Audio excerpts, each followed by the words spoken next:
I mean, after working in the Reza, we both have certain years of experience.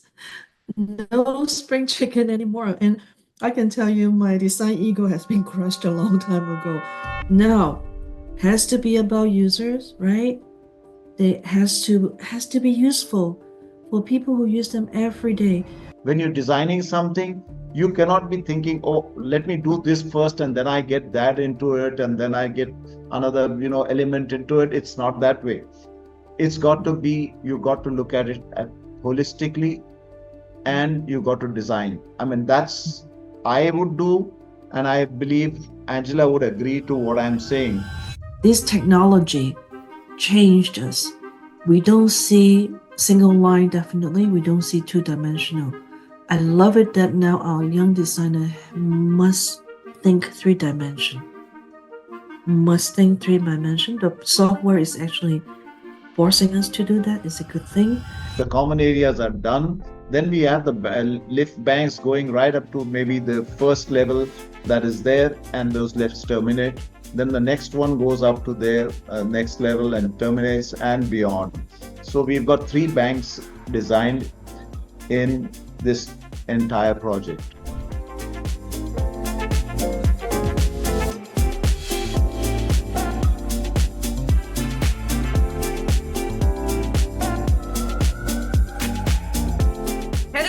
Everybody, my name is Pooja Tiwari and I'm very, very thrilled to welcome all of you to episode 3 of We See Live Season 3.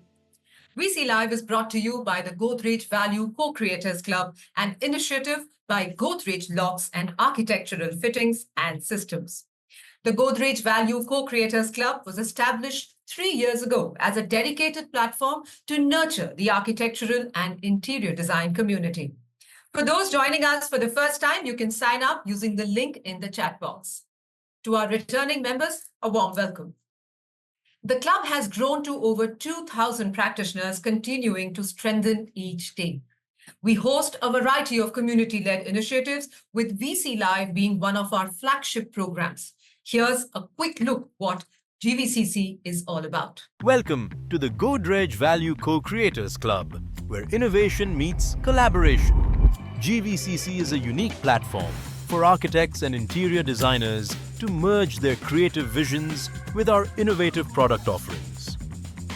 We aim to cultivate a network of thought leaders, driving innovation and excellence in the industry. Celebrate your achievements with our GV's Awards, recognizing innovative projects across various verticals. Join our community through exhibition visits and masterclasses to stay updated on the latest trends and technologies. Enjoy exclusive access to new products, special discounts, and tours of our Mumbai and Goa plants. Join the Godrej Value Co-Creators Club today. Be part of a community that values innovation, collaboration, and sustainability.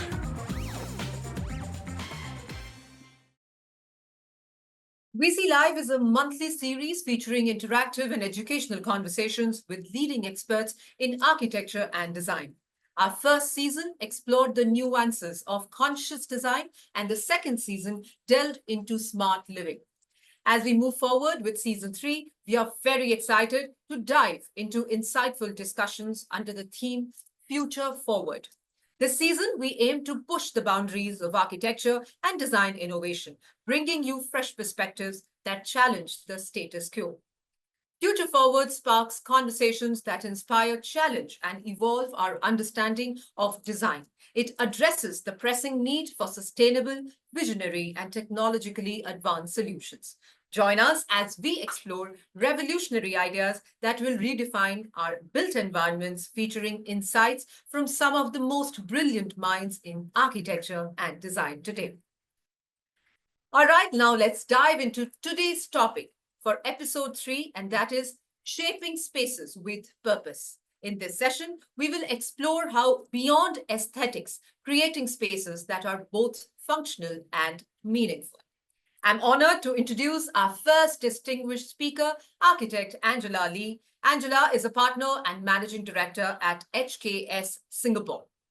and has over 30 years of experience across the Asia Pacific, Europe, and the Middle East. She has made a remarkable impact in healthcare, hospitality, and commercial design with projects recognized globally for their excellence in architecture. Her approach to design is both innovative and holistic, focusing on creating purposeful spaces that enhance productivity, creativity, and wellness. Warm welcome, Angela. We're very, very excited to hear from you on this very, very interesting topic. Over to you. Thank you. A bit embarrassed by the introduction, but good morning, everyone. I'm calling in from the Pacific Northwest, so it's still very dark here. It's about 6:15 a.m. I know there is a time limit. I want to respect your time. Let me go ahead and share my presentation. I will go through it quite quickly, and we're not going to read through slide by slide, right? But if you have any question later on, we can go back and revisit. So let me do this. So it's big screen and close this. So now I can see you. So speak up if you need anything or if you can hear me. I tend to be very soft when I speak. Now, HK stands for Howard K. Smith. That is the name of our founder from 85 years ago. So I've met him. Just a wonderful person, a wonderful firm. I've been working with HKS for this year is my 30th anniversary. Many of our staff has worked, 30, 40 years is not unusual.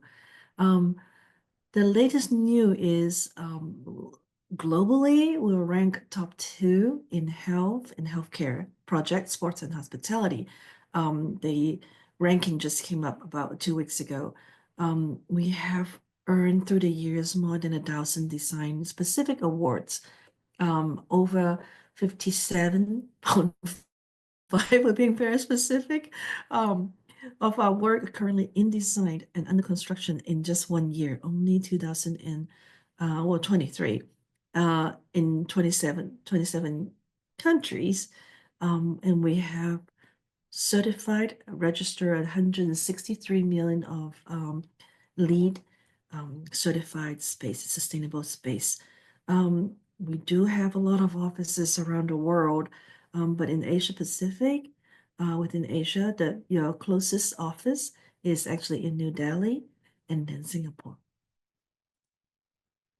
Okay. We cover different sectors from aviation all the way to sports and entertainment. My focus is in health, wellness. So we're going to go through that today. Oh, besides the practices, we also have different services from architecture to interior to research and branding. All right, enough of a sales pitch. I want to go ahead and jump right into some recent projects that's done out of the region. Now, this is specifically, it's not done in California or New York. This is our region with our talent. Okay. Apollo in Gurgaon. It's a hospital that we just recently designed and lay out. So I think this is going to be a beautiful facility. Lots and lots of natural light coming in.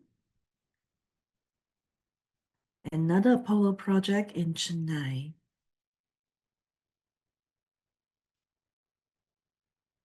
Okay, a little bit different theme, but we usually start with, with master planning, make sure the approach to the hospital or any building really is easy to find, easy to navigate, especially for a hospital. We don't want to make it scary, right? It has to be very welcoming. Here's another one in Indonesia. We can't quite share the location just yet. This is going to be beautiful. Okay. Interiors. Patient room looks like a hotel room. One that we actually are still designing. Well, we're done with design, NovaCare, but the drawings are not are still in progress. The production drawings. NovaCare is in Islamabad. This is our second project in Pakistan. Okay, simple, straightforward, easy to construct, no fuss. Okay. One of our long-term client is King's College, and this one is in Dubai. But other than Dubai, we've worked with them in Saudi Arabia, now possibly in Vietnam, Indonesia also. Okay. And then one of our again long-term client, MD Anderson Cancer Center. MD Anderson is ranked #1 when it comes to cancer treatment. If there's nowhere else you can go, this is your last stop. They are that good. Okay. And very proud to serve this client. We do a lot of good research, and of course, the facility is top notch. All right. And then besides cancer center and acute care hospital, regular hospital, there's a different facility, right? So this one is actually focused on children's. So the design is a little bit different. Layout has to be a little different. Something has to be certain. You can see some of the counter are smaller or lower sitting area. Okay, so I'm gonna jump right into our Chengdu Hospital. So there is actually a Parkway Hospital, a Gleneagles in Mumbai that we did. We designed. That was my first project in 2009 in India. But since then, we've worked on many Parkway Health projects, including one in Singapore, some renovation in Singapore, Chengdu, Shanghai, Hong Kong, and the one in Mumbai. Um, the reason why I want to highlight this project is it actually just won an American Institute of Architect Design Award, which for us is quite big, being an American firm, one of the highest honor. So I'm going to go through this and explain why we won the project and our submission. This is actually our submission that we are like really being very transparent and sharing. It's not about being pretty, which I hope it is, but it's about adaptive reuse. Okay, how we can maximize our client's assets. So a client bought, actually, a client is both Gleneagles Hospital and Perennial, the developer. There was a mall that they built. Um, and they start in about 2002, around 14, the construction stall. And when we were involved, constructions is already constructed 3-story up, and it's a shopping mall. And we were challenged to turn this shopping mall, as you can see the rendering, this is what it's supposed to look like, into a hospital. And we said, we take the challenge, and this is what it looks like. This is not a rendering. This is the actual waiting lobby in the previously shopping mall and now hospital. Okay. Now, some study that we did, the first thing we do, get the structural engineer to come in and make sure the loading is correct, and we can actually have the heavy duty medical equipment for this facility, right? Then we start looking at different layout and make sure that it's a safe place for patient and staff, workflow is correctly, we don't have any cross. So you can see the little red arrow. I know it's hard to read, but it's just really to show we look at the pros and cons of different layout. What is the most efficient and safest? And the fact that we have repurposed a shopping mall, the adaptive reuse of this partially constructed mall rather than completely demolishing it, rebuilding a brand new facility, we have saved so much steel and concrete and just a significant material savings and carbon reduction. Okay, I think I pushed the wrong button. Here we go. All right, and other than reusing an existing, repurposing a resisting construction site, we source as much as possible all of the materials, furniture locally. I mean, we could be talking to someone that has sustainable material in Italy, but that's not sustainable if we have to ship them all the way around the world. So wherever we can, source local. Local mean local in Chengdu in the city. All right. Another item that we went through carefully is because of the large floor plate of the shopping mall. We want to make sure there's courtyard in the middle and make sure there is natural light. So patient and staff well-being are really important to us. We do have these 6-star hospitality style service that the hospital aims to provide. And you can see this is actual photo of how much daylight is coming in. At certain time of the day, we don't even need to turn on the lights in some of the area. Very bright. Okay, but then there's certain part of the hospital that we want to provide privacy. Some of the sub-waiting area, we don't want to make the waiting, and that's part of the CEO's requirement is not to make it so like excuse me for saying that, like a bus station, right? We don't want to see a sea of seating area. We want to make it look like a hotel. So all the sub-waiting area are carefully designed so that it feels more intimate. Okay. The vision of the design is timeless facility. The theme has to be very warm, and Gleneagles has their own branding. Within Parkway, they have 3 branding: Gleneagles, Mount Elizabeth, and Parkway Pantai. And this is the mid-range brand. There's actually Mount Elizabeth is one step highest, and just beautiful stone and materials everywhere. But this Gleneagles ain't so bad either. Some of the patient room, I'm going to go through a little bit quickly. We can go through this again later on for Q&A. Energy consumption savings are estimated to be as high as 46%. Only because of, just because if we laid everything else correctly. Some other photos of the children's area. The podium where you're going back and forth on the upper right-hand side, you can see going down to the lobby area. Again, lots and lots of daylight. And the waiting area in the lobby.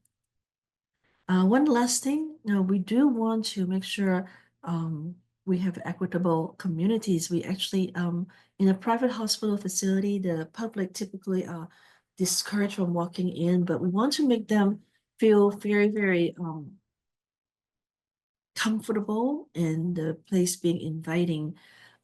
Each floor has its own theme, easy to navigate, and we actually take each theme and create some abstract graphics, and it's applied throughout each floor to reflect the theme.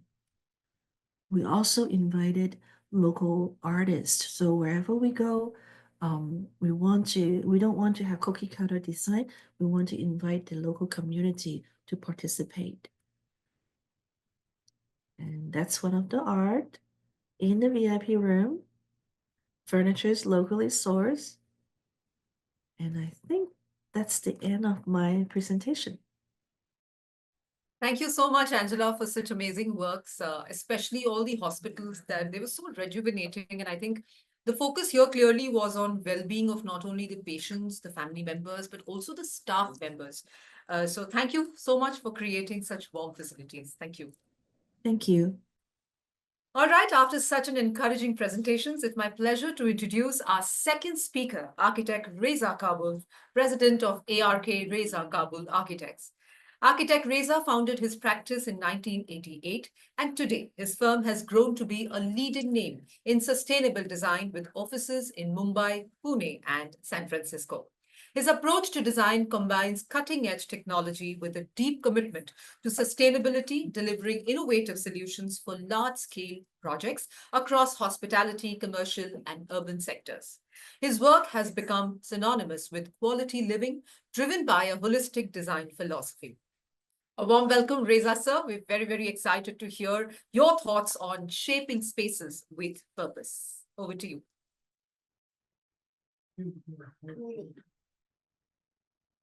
If you can unmute yourself, sir, please.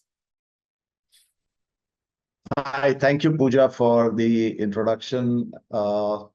Yes, we are a 36-year-old firm, and primarily it was started by me in Mumbai.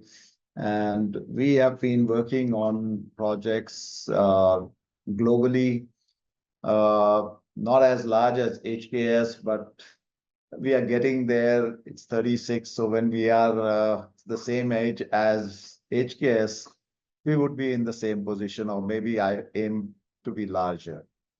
So it's always good to have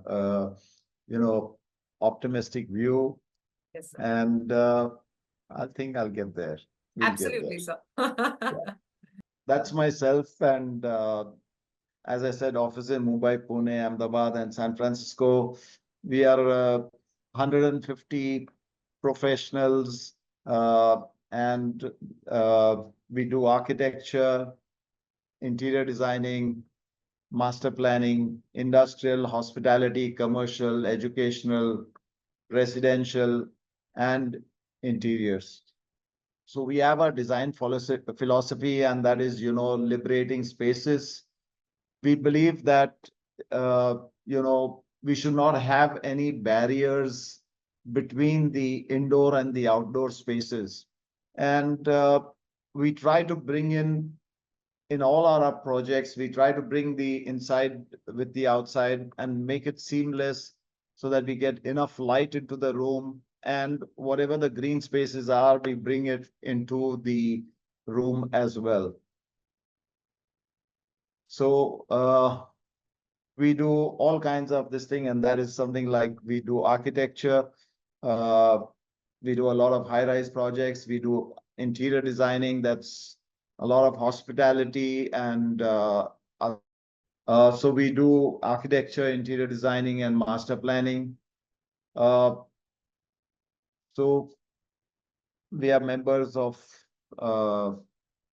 various organizations, and these are all our projects. That's residential, high rises, commercial, townships, hospitality projects, interiors, malls, retail spaces, institutional offices, and high rises. So this is a project which we got onto. It was a half-done project. It's in Ahmedabad. It's in Gandhinagar, which is the capital of Gujarat. And this was a half-done project. And we got onto the project. So it's a total 6-acre land parcel. And it's in a very serene location. It's in the outskirts of Gandhinagar as well.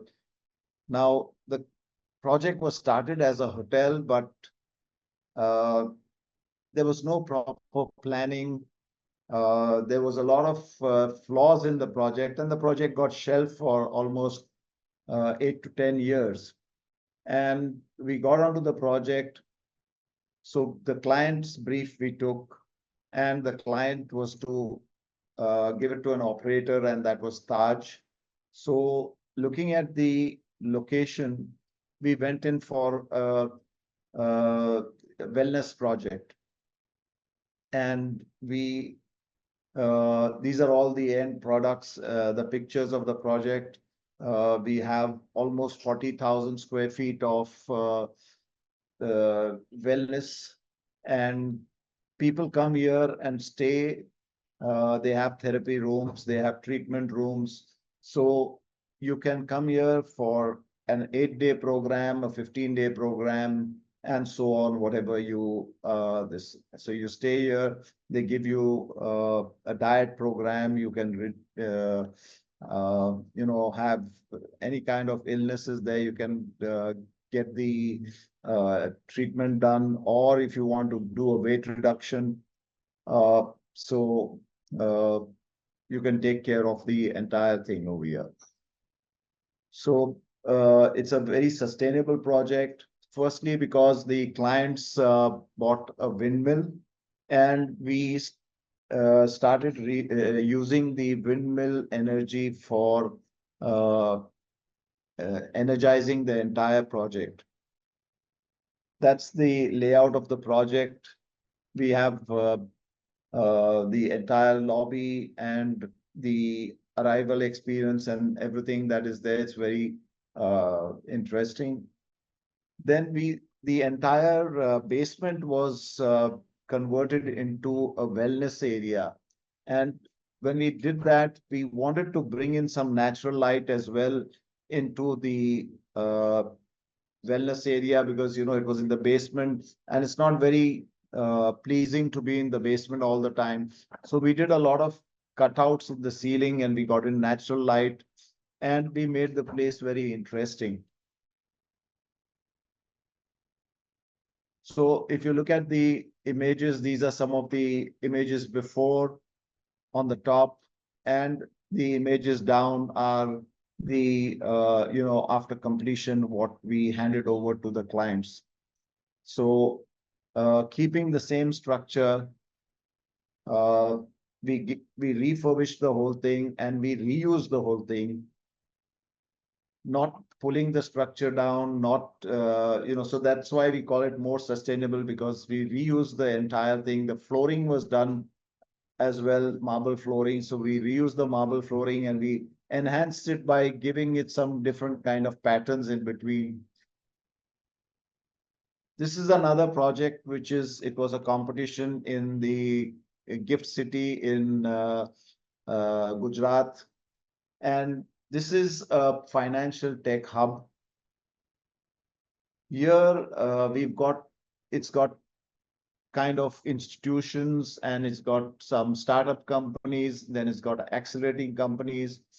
So there were 3-4 users which were put together, and it's like a 3 towers stacked together. So we have one which is the startups below, the accelerators, and then you have the final companies coming in. So we stacked several buildings together, 3 buildings together, and to break it up, we have intermediate terraces where they can come out and have their breakout spaces and everything. So this is the entire project. It's under construction now. So when we did this, it's a fintech. So we thought how we could, arrive at the concept. So we started looking at the bar that we have for the, the financial markets and everything. And we started working out the entire development, and we went through the entire process to get the end product. Even we've got, as I said, in between, we have different users and all of them are getting connected. The 3 levels or 4 levels of each office are getting connected by atriums in between. And you can, easily travel between the floors by elevators or by just walking down some stairs, which are very interesting and very large spaces. These are some of the sustainable elements that we've got into the building, and it's being executed now. These are the final images. This is another project that we are doing in the same master plan that is there, the gift city. And here, this property, this parcel, land parcel is supposed to be for MLCP, that is multi-level car parking for the entire sector that is there. So they wanted to convert this, they wanted to build this multi-level car parking. And when they wanted to do the multi-level parking, we gave them a proposal that why don't you do a multi-level parking and make it commercially viable as well.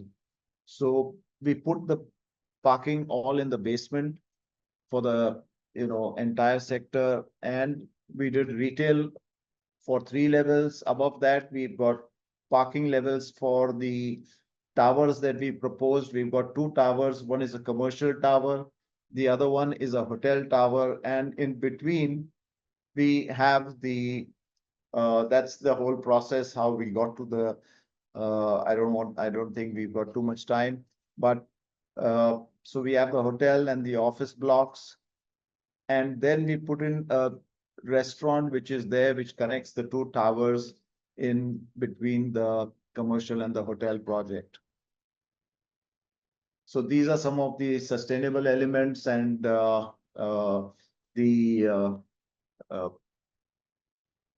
elements that we used for sustainability. Some greens on the terraces. We've got a lot of biophilic coming in. And that's our presentation. Thank you. Thank you so much, sir, for the expansive presentation, I must say, because all the projects were, the sizes were just growing and increasing every project. So thank you so much.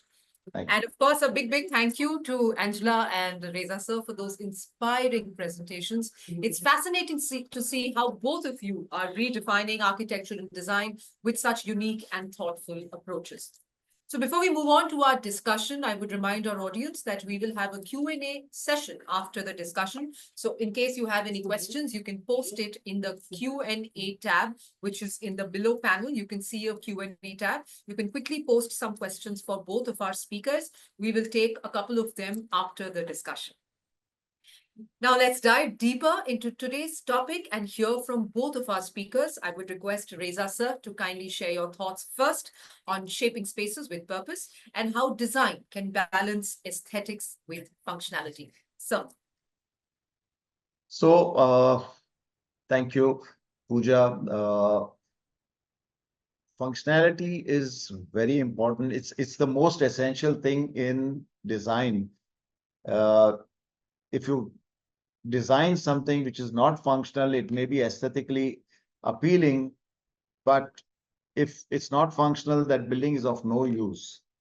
So functionality, as per me, is very important, but aesthetic is equal. So you got to strike a balance between the two. What are your thoughts on that, Angela? I can't agree more. I mean, after working in the Reza, we both have certain years of experience. No spring chicken anymore. And I can tell you my design ego has been crushed a long time ago. Now, has to be about users, right? They has to be useful for people who use them every day.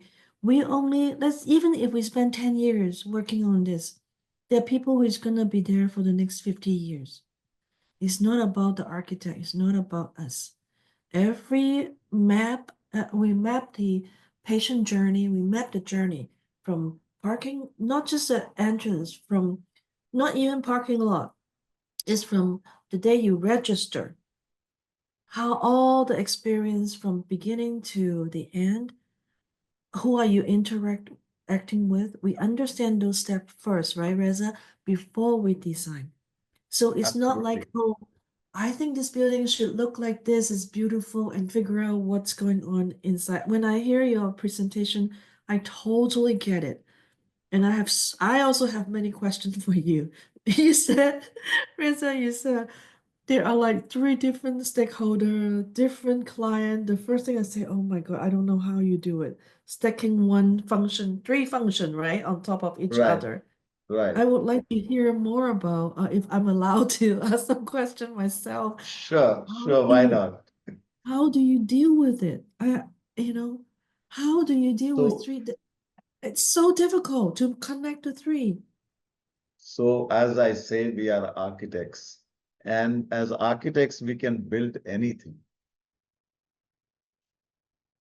So anytime, a lot of times clients approach us and they say, what do you specialize in? I say, I'm an architect and we can build anything. And that's how we do it. So we have a common lobby, which is there on the main entrance. It's almost about 20,000 square feet of lobby. You come into a space and then you've got a coffee shop there, a cafe, a bistro, and everything out there. And from there, we've got 3 different cores that take you to the upper levels. Now, there are certain areas which are common to all the 3. So we have auditoriums in between, which are common. So all the elevator banks, they stop at that level. There are some banquet halls, there are some gym facilities and entertainment facilities for all the users. those are common. And then once the common areas are done, then we have the lift banks going right up to maybe the first level that is there, and those lifts terminate. Then the next one goes up to their next level and terminates and beyond. So we've got 3 banks designed in this entire project. Sounds very complicated. Yes, it is. It is. But thanks to, BIM and all these softwares that have come in, because before this, we were on the drawing board. I mean, I came from the drawing board. You must have come from the drawing board as well. We Yeah, could not no way. think of something like this, or we couldn't address the, clashes that would come between all the beams and your structural elements and your MEP services, your, you know everything what I'm saying. So Yeah, I know. thanks to all these softwares that have come in, that we can do such kind of complicated buildings. Before that, we couldn't even think of these buildings. So when you think of sustainability, what's the first thing that come to mind? So Like, yeah. sustainability, first of all, I would say is you got to build sensibly. If you build sensibly, you are going to be sustainable. I mean, just doing something for the sake of doing something, you're not going to be sustainable. And just get a tag or you get the points, that's not sustainable. I don't call that sustainable. I would say that you have to build sensibly. Don't use materials which are not eco-friendly. Do not overdo something. Keep your design simple and functional. I think that would be the basic points of sustainability. Thank you for After sharing. these, you get into, biophilic architecture, you get into, like my clients, they got windmills for themselves, so they can use, give the energy generated to the grid, and they can, get it from the supply company, so they get it at a very low rate. All those things come in next, I feel. Okay. Well, I don't want to play a moderator here. Maybe we should answer some questions from the audience. Yes, yes, we can take a couple of questions, but before that, I just thought that I will ask this question to Angela. So, of course, we've received a couple of questions, but one of our audience members is very curious to know about how technology is changing its way you approach commercial design. So can you share your thoughts on how design tools and methods are evolving? Okay, design tools. Okay. Reza already touched on that. BIM definitely has changed the way we think, the way we design. The next thing that is after BIM is computational design. So some of you might understand when I'm talking about using Rhino to design as a software. I think for young designer, really need to, we're pushing for that. When I learned to design 3D with a software, it was SketchUp way back. We had, in the office, we have banned SketchUp for a very long time. When you use Rhino, you can code, you can change things very quickly. And Rhino also have all kinds of plugins. So I'm really talking about an old lady talking about software. So don't challenge me. Rhino is a design software, and then you have Grasshopper for coding, and then you got Little Ladybug, Honeybee. Those are more plug-in software for sustainability. Okay. Beyond that, I heard there are pufferfish, there are all kinds of animals that are software name, very cute software name that's open sourced. So that this technology changed us. We don't see single line, definitely. We don't see two-dimensional. I love it that now our young designer must think three-dimension. Must think three-dimension. The software is actually forcing us to do that. It's a good thing. Other technology, I'm just going to touch on this because we really don't know how much it's going to affect us, is of course AI generated images is all coming. When you do that, our company has a policy that we have to let our client knows this is AI generated. There has to be integrity, has to have integrity that you have to let the client know, and we are doing that. We will let them know this is AI. What is what we do, and what are the concept that's AI generated. So I'm asking because the client also want to know. We gotta be honest, but you do not own the AI generated image. It's publicly sourced. Everybody can use it. But what you own is the prompt. You type in prompt to get the image. The prompt is your property, is your because you have to know how to put in the prompt to generate the image. The prompt is owned by you, the image not owned by you. So this is something that's happening very quickly. So everybody on the call, please has to pay attention because we are looking at it very closely. Yeah, Angela, I think what you're saying is right because what you put in is important. If you put in something wrong, you're going to get something wrong. So it's like gobble in, gobble out. So you got to put in the right keywords, you got to put in the right prompts to get the right image out of AI. Yes. All right, so we will now quickly move on to the question and answer session. So the first question that I would request Reza sir to answer, and it says, how can we consider cultural factors in design of modern hotel projects? So as per me, I would say that, hotel is the best museum or hotel is the best tourist spot. You get tourists from all over. You get them from India, you get them from overseas. And that's the best place where you can advertise about the culture. So I feel there are few of the Indian brands what we are working for, and they emphasize that we get in the local culture into the place.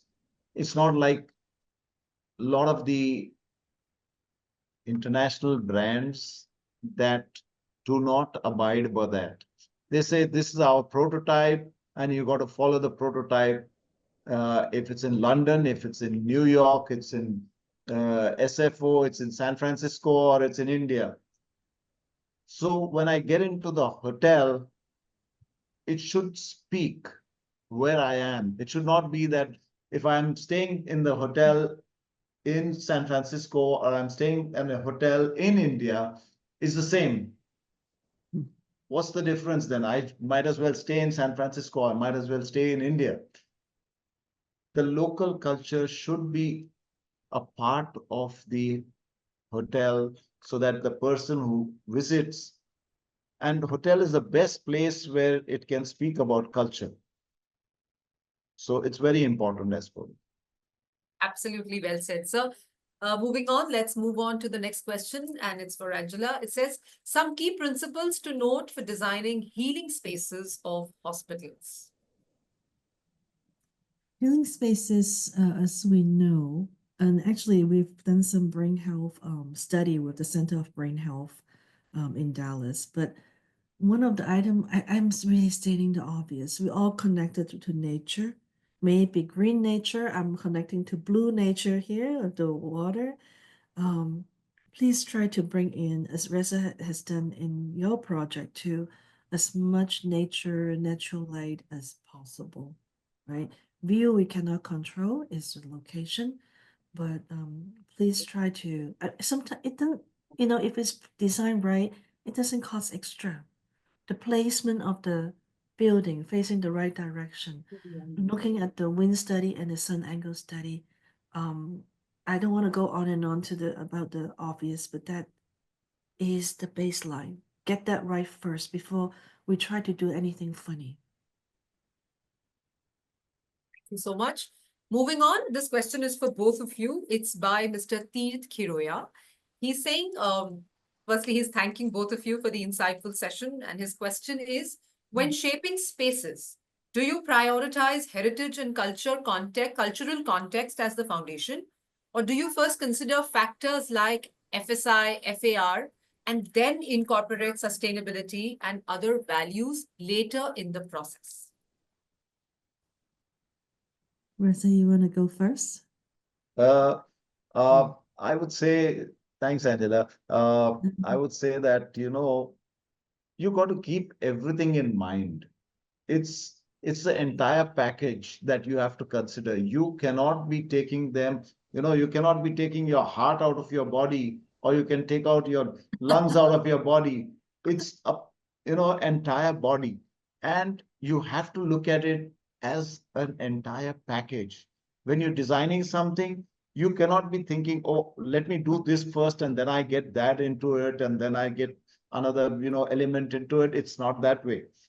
It's got to be, you got to look at it holistically, and you got to design. I mean, that's I would do, and I believe Angela would agree to what I'm saying. You can't be looking at it in piecemeal and then bringing things together. Even when you're designing, I think uh, the main designer in the project, he looks at it holistically. He cannot be saying that, okay, you do this part of the rooms, you get it done by one architect team, the other architect team brings in the restaurant, the other guy brings in the this. No, it has to be holistic. That's my answer. Yeah, Angela, I you agree could. 100%. I love it when you say you cannot take the heart out of it. Just alone. Absolutely. I mean, Um, but if we think of it graphically, I don't think of it as a body, but like a swim lane. When you go to the swimming pool, right? You have to think there's many lanes, and you just don't go one lane. So one lane could be the FAR, but while you're studying the FAR, somebody else can also start researching the heritage, the culture of the space. It's not double work. If you manage it correctly, you don't have to do one thing and then that's next thing. It doesn't work that way. Otherwise, you go in circle. Has to think of a few things at the same time. yeah. Thank you. Moving on. Next question is from Mr. Raj Kumar Vaswani. He's asking, what is beyond glass? We talk of sustainability, and yet we intend to use glass in our buildings in climates like, for instance, Gujarat in India. How justified it is? Anybody? Mm. Angela, you want to take that? Yeah, I don't think glass is not sustainable. You gotta have glass. I mean, sustainable, you gotta bring natural light in. I think some of the question is how are you treating the fenestration? Is it double pane glass or single? If it's single, of course, it's get really hot. So there are ways, there are high performance glass that doesn't hurt sustainability, first of all. Another way to look at it is like I've mentioned earlier before, is the placement of the building. Okay. If I am in a very hot place, all the glass is facing west in the afternoon, of course that's not sustainable. It has nothing to do with whether it's glass or not glass. Reza, you're nodding. Why don't you Yes, feel I agree finish with my what you. sentence? I agree with what you're saying because, as I said, you got to design sensibly. So where you locate the glass, if you don't have glass, you're not going to get insufficient light. Earlier, we used to have smaller offices. We used to have smaller areas. Now we are talking of large areas. We are talking of a floor plate of 40,000, 50,000 with no walls in between. And we want the light to penetrate right through the depth of the office space. You need that light to come in. So you need the glass panels. But how do you place it? What is the efficiency of the glass? What is the technical specs of the glass? And how you use it? That's important. You use it wisely, you use it sensibly, you will be sustainable. Absolutely well said. Next up, we'll take how do you, so the question is, how do you make sure that a space continues to serve its intended purpose as needs evolve over time. So how do you stick to the ground? Because the needs are just evolving every passing day. I think the answer is not to stick to the ground. I think the answer is design something that's flexible. If I'm the client, you design something that's for one purpose, I think it's not a good deal. I think you need to design something for me that a conference room can become a dining room, exam room can become a procedure room without me spending money on it. That's a challenge to all of us designer is nowadays because it's so unpredictable, we're gonna be able to design a flexibility and flexible space. There are papers written on this, on flexibility. I think, Reza sir, can you hear us or see us? I think you've gone He's mute still here, he's still here. and also off video. So meanwhile, he comes online. I will quickly ask a question. It's from Mr. Kush Harsora. He's asking, as you said, AI is taking over the industry, but instead clients are getting smarter with the help of platforms like Pinterest, and AI is giving them heads up on it. What do you think about that? I think we still, I think first of all, we have to roll with it. Don't fight it. We cannot roll it, but be smart about it. Integrity is, I think, has to be the foundation of using AI. I think the client, if I can see for me, is I would, always put myself in their shoes. If I'm a client and this architect, if this architect is telling me this one I draw, this is AI generated, we complement and want to give you better value, it's okay. Just please be honest and have integrity. And I think that means that your firm, your company will rise up amongst all others because client is not stupid. They can tell. They still want the human connection. They want to connect with someone who are honest and looking out for them. All my repeat client is not because we do all the best design award because I'm taking care of them. So AI or not, keep taking care of your client. Tell them this is AI generated, but you cannot say, oh, I only spent 5 minutes on this. No, there is still a lot of thought, a lot of prompts that go in that required our 30 years of experience. So you we'll cannot, yeah. We'll take quickly last two questions before we wrap up this wonderful session. The first up is from Ms. Sanjita Khanna. She's asking, what kind of sustainable materials do you try to incorporate or use while planning interiors or the structure? Reza, I talked a lot, you wanna give it a try? Or you want me, either way, I just don't Reza, want if to you can unmute yourself, please. talk non-stop, yeah. Yeah, I know, but I'm sorry, I didn't get the question. Angela, please go ahead. I lost for a minute. Okay. Yeah. Let me go ahead so we don't, we Yeah. value our Lose time. participants. Yeah, okay. Material, sustainable material, number one has to be locally sourced, non-toxic. There's a whole list. Right now it's very easy to access to. Even there are all kinds of websites you can go to and check them. But my advice is, again, don't try to be fancy. Find something that's locally sourced first. Short answer. Thank you. All right. Next up, last question we will take. This is from Mr. Raja Darshan. This is, I think, for Reza sir. He's asked, firstly, he's thanking for such a lovely session. And then the question is, how do you balance aesthetics with functionality in your projects? I think we answered this question earlier as well. So it's hand and glove. You have to have both of them together. And you can't say, I think about aesthetics first and then I think about functionality. It has to go both together. So yes, like I said, the questions are they're just like pouring in. We have so many questions which have still not been answered, but we will have to take these questions offline because of the time constraint in our hands. But before that, I would like to move forward and thank you to our wonderful speakers, Architect Angela Lee and Architect Reza Kabul, for sharing their expertise and giving us valuable insights into the future of architecture and design. Thank you so much for a lovely audience, for participating, for pouring in so many questions and making this season of VC Live Season 3 and this session truly exciting one. Thank you very much once again. We hope you found the discussion both inspiring and thought-provoking. Don't forget to stay connected with us and follow us for updates on our upcoming episodes. We will see you in episode 4. Until then, please take care. Have a great evening. Thank you. Thank you, Angela, and bye-bye. Nice talking to you. Looking forward to meeting you sometime. Yes. Bye. Likewise. Thank you so much. Thank you. Thank you for the Take care. organizing. Bye-bye. Bye. Bye.